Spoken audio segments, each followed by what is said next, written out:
ગઈ તારીખ 31/12/2024 રોજ અરવલ્લી જિલ્લાના ધનસુરા પોલીસ સ્ટેશન ખાતે એક 10.5 વર્ષની ઉંમરની જે બાળકી હતી એના અપહરણનો ગુનો દાખલ કરવામાં આવેલ.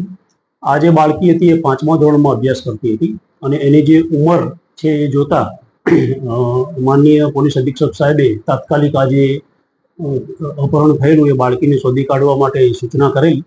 જે અનુસંધાને તાત્કાલિક ધનસુરા પોલીસ સ્ટેશનની અંદર અપહરણનો ગુનો દાખલ કરેલો અને જે બાળકી છે એના માતા પિતાને બોલાવી અને એમની પ્રાથમિક પૂછપરછ કરેલી. તો એવી હકીકત જણાઈ આવેલી કે આ જે ભોગ બનનાર બાળકી હતી આ ઉપરાંત એની જે મોટી બહેન છે એ પોતે પણ સગીર વયની છે અને બંને બહેનો જે છે એ એની માતાનો જે સ્માર્ટફોન હતો એનો એ ઉપયોગ કરતી અને બંને બહેનોના થઈને લગભગ 7 જેટલા એમના ઇન્સ્ટાગ્રામના એકાઉન્ટ હતા, જેમાંથી 5 જેટલા બંધ હતા અને 2 એક્ટિવ હતા. જેમાં આ જે 10.5 વર્ષની નાની દીકરી હતી એ ઇન્સ્ટાગ્રામના માધ્યમથી એક જે એને અપહરણ કરનાર જે છે કાયદાના સંઘર્ષમાં આવેલો બાળક એ પોતે પણ 16 વર્ષનો જ છે. એ બંને ઇન્સ્ટાગ્રામના માધ્યમથી સંપર્કમાં આવેલા અને 31 તારીખે બપોરના સમયે તેનું અપહરણ કરી અને લઈ ગયેલો.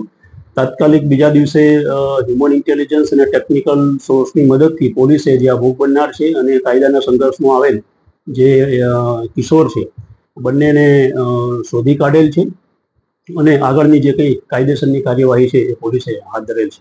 સર, બાળકી સાથે જે કિશોર છે એને બાળકી સાથે દુષ્કર્મ કરેલ છે અને જે બાળકી છે એનું મેડિકલ કરાવવામાં આવેલું છે. આ જે કાયદાના સંઘર્ષમાં આવેલ કિશોર છે એનું પણ મેડિકલ કરાવવામાં આવેલું છે અને એને ઓબ્ઝર્વેશન હોમ મહેસાણા ખાતે મોકલી આપવામાં આવ્યું છે. સર, આવું કીધું પરિવારના જે ખાસ કરીને પેરેન્ટ્સ છે, જે માતા પિતા, એમને પોતાના બાળકો સોશિયલ મીડિયાની અંદર તેઓ શું કરે છે અને મોબાઈલનો એ કઈ રીતે ઉપયોગ કરે છે એ બાબતે ખાસ ધ્યાન આપવાની જરૂર છે.